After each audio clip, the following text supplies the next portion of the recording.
Hello students, diversity of living world chapter का दूसरा topic आज स्टार्ट करते हैं, दैट इज नॉमेनक्लेचर। आज हम लोग पढ़ेंगे नॉमेनक्लेचर के बारे में। Diversity of living world, diversity शब्द का मतलब हम आपको बता चुके हैं। Diversity means variety. Variety of life forms are found on the earth. Earth पर लिविंग बींग्स के, लिविंग फॉर्म के डिफरेंट वैरायटीज़ हैं। ऐसा माना जाता है कि अर्थ पर 1.7 to 1.8 मिलियन स्पीशीज प्रेजेंट है प्लांट्स एंड एनिमल्स की, एंड पर डे नई स्पीशीज की डिस्कवर भी हो रही है। ठीक है, तो diversity means variety of life form. Now why so much of variety of life forms is present on earth? इतनी ज़्यादा वैरायटी क्यों है लिविंग बींग्स की, इतने तरीके के एनिमल्स और प्लांट्स अर्थ पर क्यों प्रेजेंट हैं? क्यों? Because to maintain the ecological balance. इसका रीज़न है मेंटेन टू इकोलॉजिकल बैलेंस। किसी भी एनिमल की, किसी भी प्लांट की, किसी भी ऑर्गेनिज्म की पॉपुलेशन को कंट्रोल करने के लिए इतनी सारी वैरायटीज़ ऊपर वाले ने बनाई हैं। प्लांट्स में आप देख लीजिए, या माइक्रोब्स में देख लीजिए, या एनिमल्स में देख लीजिए, मिलियंस ऑफ वैरायटी अर्थ पर प्रेजेंट हैं। आप एक तालाब में देखिए, उसमें आप डिफरेंट टाइप के एनिमल्स, डिफरेंट टाइप के प्लांट्स देख लेंगे, या रेगिस्तान में चले जाइए, वहाँ पर अलग अलग तरीके के एनिमल्स एंड प्लांट्स होंगे। तो इस तरह से हम कह सकते हैं कि अर्थ पर बहुत सारी वैरायटी हमें देखने को मिलती है लाइफ फॉर्म की। इसी को ही बोलते हैं डाइवर्सिटी ऑफ लिविंग वर्ल्ड। क्यों इतनी डाइवर्सिटी इतनी क्यों बनाई है? Because to maintain the ecological balance. अब देखिए, अनदर जो प्रॉब्लम होती है, इतनी सारी वैरायटी होने से क्या होता है, हर एक ऑर्गेनिज्म के डिफरेंट डिफरेंट नेम भी होते हैं। फॉर एग्जाम्पल, जैसे मान लीजिए कि रोज़ है, तो रोज़ के आप देखते हैं कई वैरायटी है रोज़ में भी। गुलाबी कलर का भी रोज़ होता है, रेड रोज़ भी होता है, ब्लू भी होता है, येलो भी होता है। कई डिफरेंट वैरायटीज़ आपको एक सिंगल प्लांट के कई वैरायटी आपको देखने को मिल रही हैं। दूसरी चीज़, एक और क्वेश्चन उठता है, या आप कह सकते हैं कि प्रॉब्लम होती है कि एक ऑर्गेनिज्म को, एक इंडिविजुअल को डिफरेंट डिफरेंट नेम से डिफरेंट डिफरेंट कंट्रीज़ में जाना जाता है। जैसे हम किसी प्लांट का दूसरा नाम कहते हैं, और वही सेम प्लांट किस अमेरिका में, लंदन में, या किसी और देश में अलग अलग नाम से बुलाया जाता है। ठीक है, किसी एक वर्ड है, जैसे आप रोज़ को ही ले लीजिए। रोज़ को इंग्लिश में रोज़ कहते हैं, हिंदी में गुलाब कहते हैं, किसी और भाषा में कुछ और कहते होंगे। अमेरिकन लोग मान लीजिए रोज़ कहते होंगे, या चाइना में कुछ और कहते होंगे। अब इस तरह से एक इंडिविजुअल का कितना डिफरेंट नाम हो सकता है। इवन यहाँ तक कि एक कंट्री में भी आप देखते हैं एक सब्जी के कई नाम आपको मिल जाते हैं।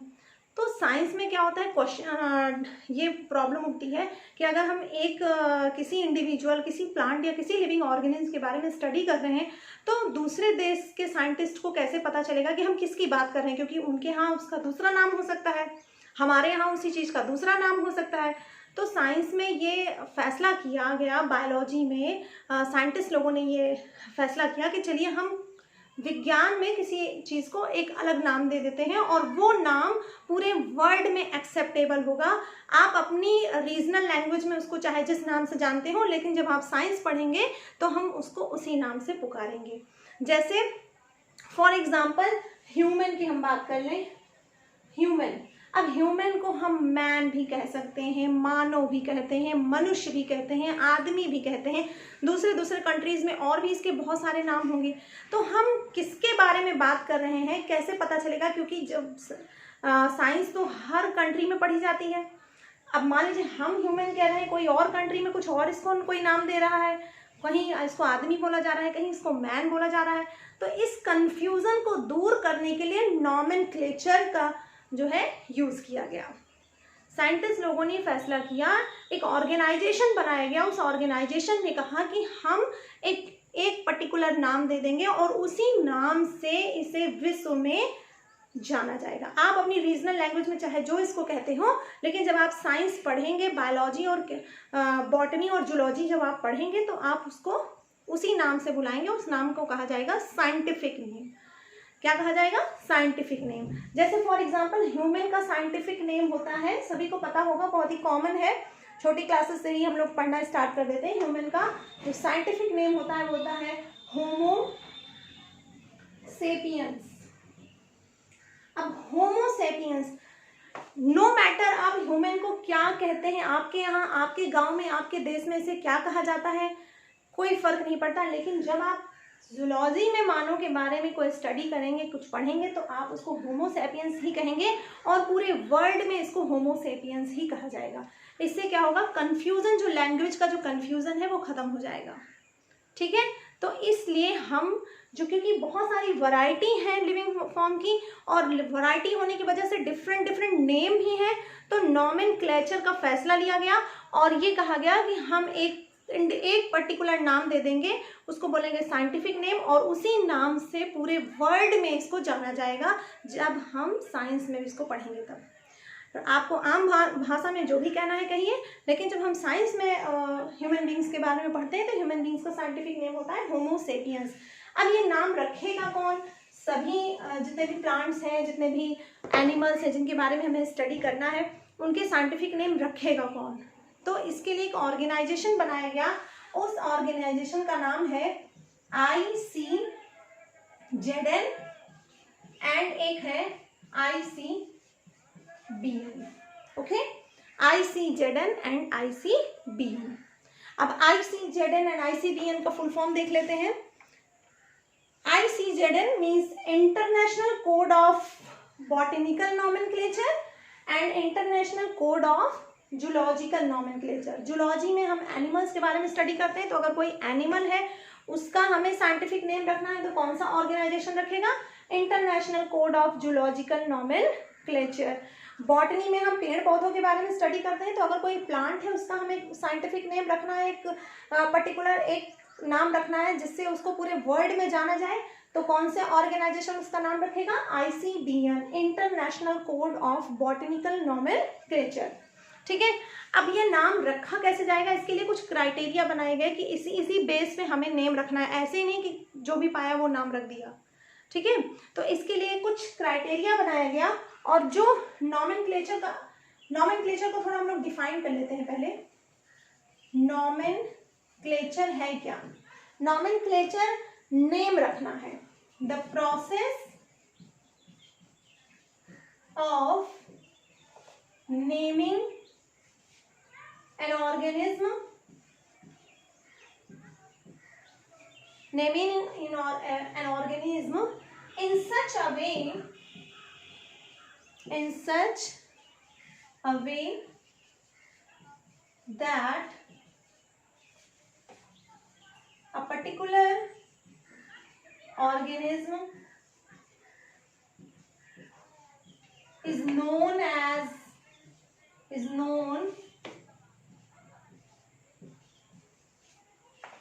by a same name all over the world।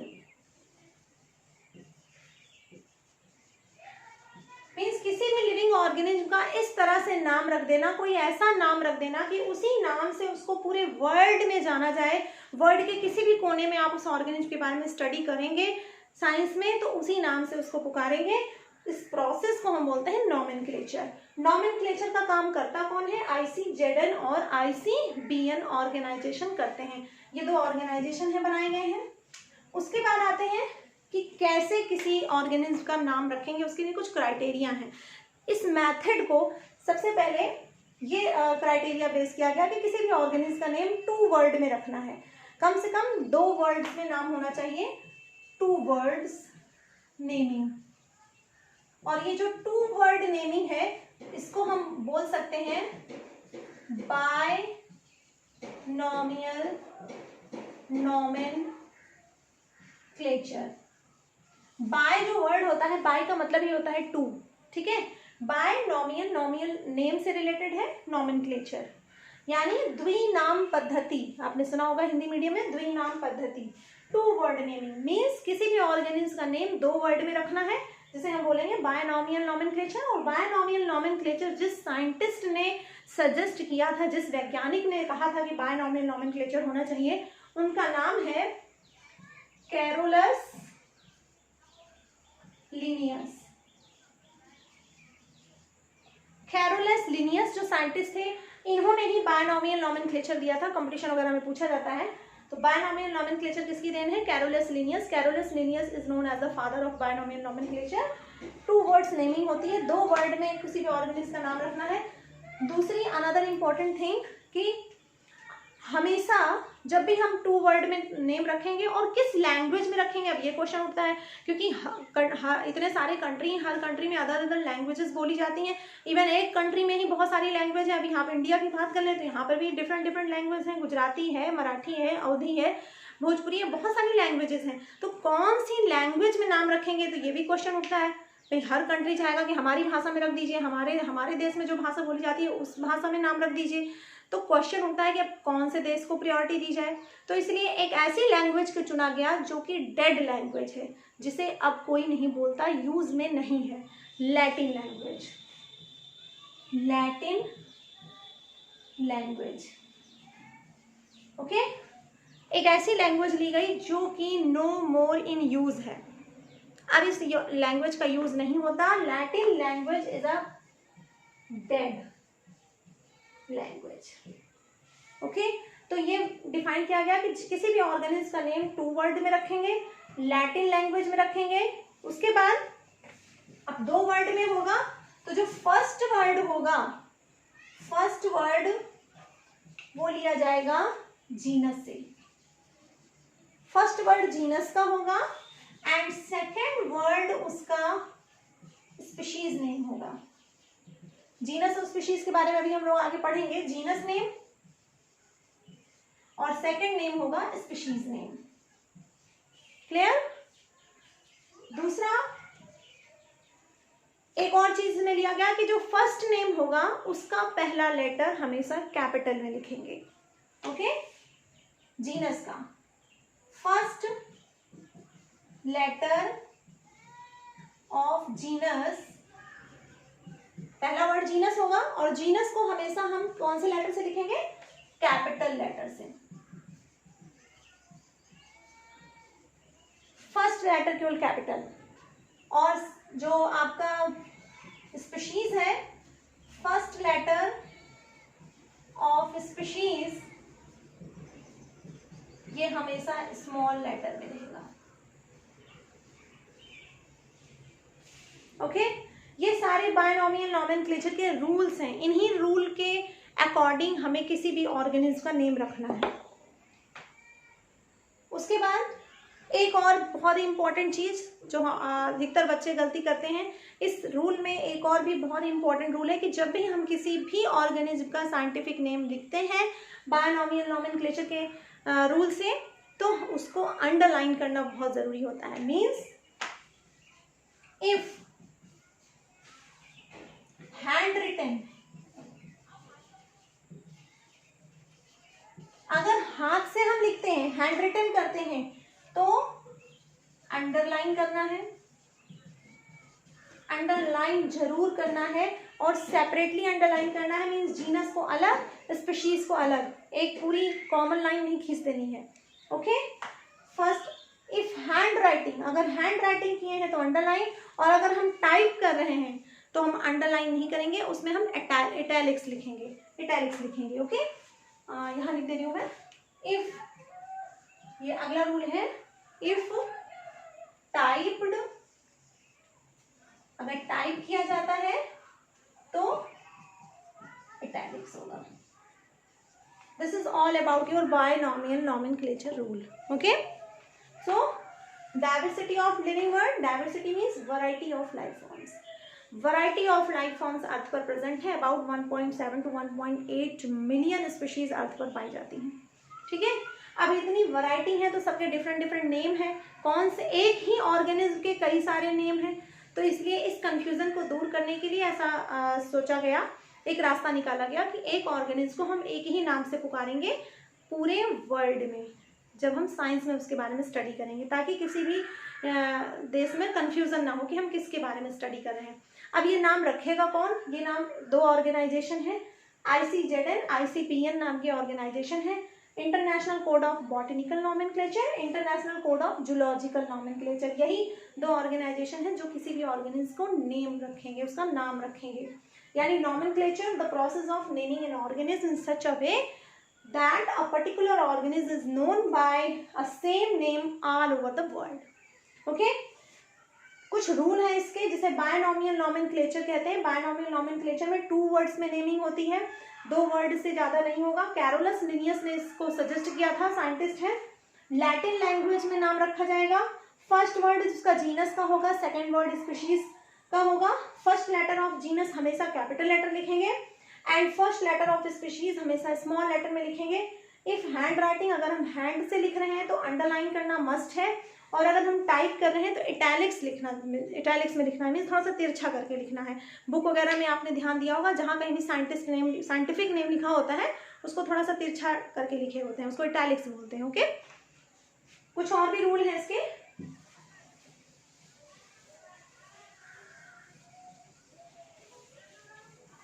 देखिए कुछ एग्जाम्पल मैं आपको दिखाना चाहूंगी यहाँ पे। एग्जाम्पल जैसे अभी एक एग्जाम्पल तो हमने ह्यूमन का बताया ही था कि ह्यूमन का जो साइंटिफिक नेम है बायनॉमियल नॉमेनक्लेचर के हिसाब से वो है होमो सेपियंस। अब देखिए होमो फर्स्ट नेम किसका है, जीनस का है, this is genus. And second name हम कहाँ से लेते हैं, स्पीशीज से लेते हैं। कौन सी लैंग्वेज है ये, लैटिन लैंग्वेज है। लैटिन लैंग्वेज इसलिए लिया गया क्योंकि ये डेड लैंग्वेज, इसमें कोई वाद विवाद वाली कोई बात नहीं होगी, क्योंकि जो लैंग्वेज हम यूज करते रहते हैं उसमें समय समय पर कुछ मॉडिफिकेशन भी होते रहते हैं। जो लैंग्वेज डेड हो चुकी है, जिसको कोई अब यूज नहीं कर रहा, उसमें किसी तरह का कोई मॉडिफिकेशन कभी नहीं होगा और उसको लेकर कभी कोई वाद विवाद नहीं होगा, इसलिए लैटिन लैंग्वेज चुना गया। ओके, तो ये होमो सैपियंस ह्यूमन का साइंटिफिक नेम हो गया बायनॉमियल नॉमेनक्लेचर के हिसाब से। पहला जीनस हो गया, दूसरा स्पीशीज हो गया। जीनस का फर्स्ट लेटर एच हमने कैपिटल लिखा है, हमेशा कैपिटल ही लिखना है, और स्पीशीज जो कि सेपियंस है इसका फर्स्ट लेटर एस हमने स्मॉल में लिखा है। उसके बाद हम इसको हाथ से लिख रहे हैं तो अंडरलाइन करना मस्ट है, और सेपरेटली अंडरलाइन करना है, एक कॉमन लाइन नहीं डाल देना है, जीनस को अलग स्पीशीज को अलग। ये तरीका होता है किसी भी ऑर्गेनिज्म का साइंटिफिक नेम लिखने का। एक और एग्जांपल ले लेते हैं, ये ह्यूमन हो गया। टाइगर ले लेते हैं। टाइगर का जो बायनॉमियल नॉमेनक्लेचर से साइंटिफिक नेम बना है वो है Panthera Tigris. Panthera Tigris underline करना मस्ट है। देखिए फर्स्ट लेटर हमने यहाँ पे कैपिटल लिखा है और स्पीशीज का पहला लेटर स्मॉल लिखा है। This is genus, this is species. Okay, mango, mango का साइंटिफिक नेम मैंगीफेरा इंडिका। अब आप समझ गए होंगे कि कैसे लिखना है साइंटिफिक नेम को बायनॉमियल नॉमेनक्लेचर से। ओके, दिस इज लॉ, हमेशा अंडरलाइन जरूर करना है। ओके, कभी कभी आपको कहीं ट्राइनॉमियल नॉमेनक्लेचर भी मिल सकता है। This is also in use trinomial nomenclature. यहाँ पे जो हमने बताया ये बायनॉमियल नॉमेनक्लेचर है। Trinomial nomenclature is also in used, but binomial nomenclature is more popular. Okay, तो ट्राइनॉमियल नॉमेनक्लेचर के बारे में भी बता देते हैं। ट्राइनॉमियल नॉमेनक्लेचर, ट्राई मीन्स इसमें 3 वर्ड्स होंगे। पहला वर्ड वही जैसे यहाँ पे जीनस होता है, पहला वर्ड जीनस होगा, सेकंड वर्ड स्पीशीज होगा और थर्ड वर्ड होगा सब स्पीशीज। एक एग्जांपल ले लेते हैं गौरिल्ला का। गौरिल्ला, गौरिल्ला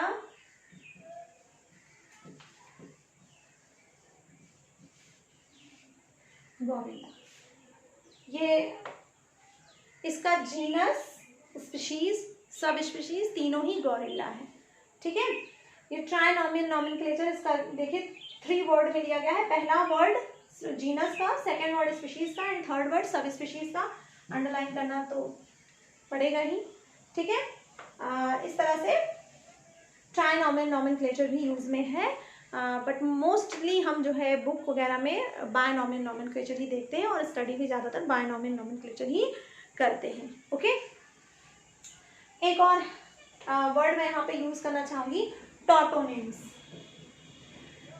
टॉटोनेम्स, यहाँ पे आप देख रहे हैं कि जीनस एंड स्पीशीज सेम है। ऐसी बहुत सारी आपको इस वैरायटीज मिल जाएंगी, बहुत सारे साइंटिफिक नेम मिल जाएंगे जहाँ पे जीनस और स्पीशीज का नेम सेम होगा। जैसे गौरिल्ला में देखिए, जीनस भी गौरिल्ला, स्पीशीज भी गौरिल्ला।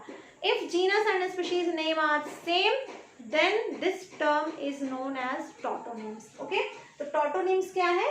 When genus and species are same. अगर कहीं क्वेश्चन आता है कि टॉटोनिम्स क्या है, when genus and species name are same, then the term is known as tautonyms. But tautonyms is not acceptable in plants. किसी भी प्लांट्स में आपको टॉटोनिम्स टर्म्स देखने को नहीं मिलेगा। किसी भी प्लांट्स में आपको ऐसा नहीं देखने को मिलेगा जिसमें जीनस और स्पीशीज सेम हो, यानी टॉटोनिम्स प्लांट्स में एक्सेप्टेबल नहीं है, केवल एनिमल्स में एक्सेप्टेबल है। This is all about your nomenclature. आज हम लोगों ने नॉमेनक्लेचर पढ़ा and binomial नॉमन system is very important. इसको आप लोग अच्छे से कॉपी में राइट कर लेंगे। बायनॉमियल नॉमेनक्लेचर के क्या क्या रूल्स हैं, कैसे किसी का ऑर्गेनिज्म का हम लोग साइंटिफिक नेम निकालते हैं। कोई डाउट हो, क्वेश्चन हो तो कमेंट बॉक्स में पूछिएगा। Okay, till then good bye and keep learning.